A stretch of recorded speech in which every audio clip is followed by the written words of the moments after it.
السلام علیکم جی، کیا حال چال ہیں؟ آپ کے لیے سنہری کرنیں میں مسلم خواتین کی اعلیٰ اقدار کے روشن تذکرے میں جو ہمارا آج کا ٹاپک ہے وہ ہے، ایک تو 15 اور دوسرا ہے وہ سیدنا عمر بن عبدالعزیز کی نانی، اور اس کتاب کے جو رائٹر ہیں وہ ہیں عبدالمالک مجاہد۔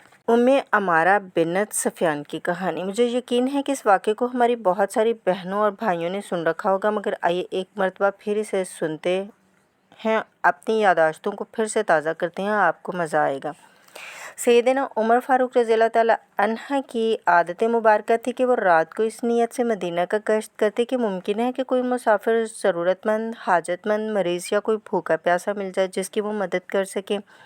ایک روز وہ گشت کرتے کرتے تھک گئے تو ایک چھوٹے سے گھر کی دیوار کے ساتھ سستانے کے لیے لگ کر بیٹھ گیا۔ گھر میں دو خواتین آپس میں گفتگو کر رہی تھیں اور ان کی گفتگو کی آواز سیدنا عمر فاروق رضی اللہ تعالیٰ عنہ کے کانوں تک بھی پڑ رہی تھی۔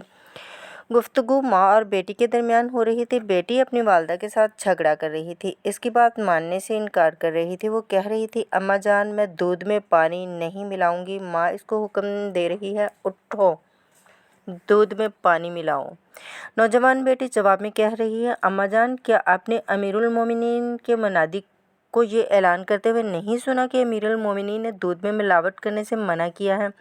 ان کا حکم ہے کہ کسی کو دھوکہ نہیں دینا، لہٰذا کوئی شخص دودھ میں پانی ملا کر نہیں بیچے گا۔ والدہ اپنی بیٹی سے کہہ رہی ہے کہ نہ تو رات گئے عمر ہمیں دیکھ رہا ہے اور نہ ہی وہ ہمیں جانتا ہے۔ مومنہ بیٹی پوری قوت ایمانی سے جواب دیتی ہے، اماں جان، اگر عمر نہیں دیکھ رہا تو عمر کا رب تو دیکھ رہا ہے۔ سیدنا عمر فاروق رضی اللہ تعالیٰ عنہ کے دل و دماغ پر اس لڑکی کے کلمات چھا جاتے ہیں۔ کتنی مومن اور متقی لڑکی ہے۔ انہوں نے کچھ سوچا اور پھر اس مکان پر نشان لگایا اور نماز فجر کے لیے مسجد کو چل دیے۔ نماز فجر سے فارغ ہوئے گھر تشریف لے گئے، اپنے بیٹوں کو بلوایا اور پوچھا، تم میں سے شادی کا خواہش مند کون ہے؟ ان کا بیٹا عاصم کہنے لگا، میرا ارادہ شادی کرنے کا ہے۔ سیدنا عمر نے عاصم کو اس گھر کے بارے میں اور ماں بیٹی کے درمیان ہونے والی گفتگو کے بارے میں بتایا اور فرمایا، بیٹے جاؤ، اس لڑکی کا رشتہ مانگو اور اس سے شادی کر لو، اور ساتھ ہی ایک پیش گوئی یا دعا فرمائی، الفاظ پر غور کیجیے۔ میرے بیٹے جاؤ اور اس لڑکی سے شادی کر لو۔ بہت ممکن ہے کہ اس لڑکی کے بطن سے ایک ایسا جوان پیدا ہو جو سارے عالم عرب کی قیادت سنبھالے۔ سامعین کرام، اس لڑکی کا تعلق عرب کے ایک بڑے قبیلہ بنو ثقیف سے تھا۔ یہ قبیلہ طائف کے قرب و جوار میں ہے اور اپنی شجاعت، بصالت اور سرداری میں بڑا معروف ہے۔ سندھ کو فتح کرنے والے مشہور جرنیل محمد بن قاسم اسی قبیلے سے تھے۔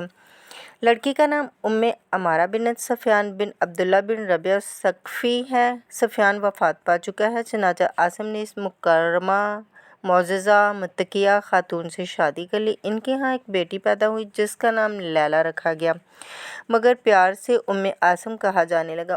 عاصم کے دادا سیدنا عمر فاروق ٹھہرے عبدالعزیز بن مروان مشہور اموی خلیفہ عبدالملک بن مردان کے بھائی تھے۔ یہ مصر کے گورنر تھے۔ انہوں نے کہا، میں کسی نیک اور متقی خاتون سے شادی کرنا چاہتا ہوں۔ ان کے لیے رشتے کی تلاش شروع ہوئی تو نگاہ انتخاب عاصم پر جا ٹھہری، چنانچہ ان کی شادی اسی عاصم سے ہوگی۔ عاصم کے ہاں ایک بیٹا پیدا ہوا جس کا نام انہوں نے اپنے دادا کے نام پر عمر رکھا۔ اسی عظیم شخصیت کو تاریخ نے عمر بن عبدالعزیز کے نام سے یاد رکھا۔ انہیں 5واں خلیفہ راشد کہا گیا۔ عاصم نے اپنے بیٹے کی تربیت اعلیٰ اسلامی اقدار کے مطابق کی۔ ان کی تربیت میں سیدنا عمر بن عمر کا خاصا دخل رہا۔ یہ بات ذہن میں رہے کہ سیدنا عمر بن عبدالعزیز نے محض 2.5 سال حکومت کی، مگر انہوں نے مملکت کے طول و عرض میں عدل و انصاف کی حکمرانی قائم کر دی اور صحیح معنوں میں اسلامی نظام کو ازسر نو زندہ کیا۔ سامعین کرام، نیک اور پارسا والدین کی اولاد میں بھی نیکی و تقویٰ کا اثر رہتا ہے۔ اپنے بچوں کا رشتہ کرتے وقت خاندان کی شرافت اور دین کے ساتھ وابستگی کو ضرور ملحوظ خاطر رکھیں۔ سیدنا عمر بن عبدالعزیز کی نانی اعلیٰ حسب و نسب کی متقیہ خاتون تھیں۔ اللہ حافظ جی۔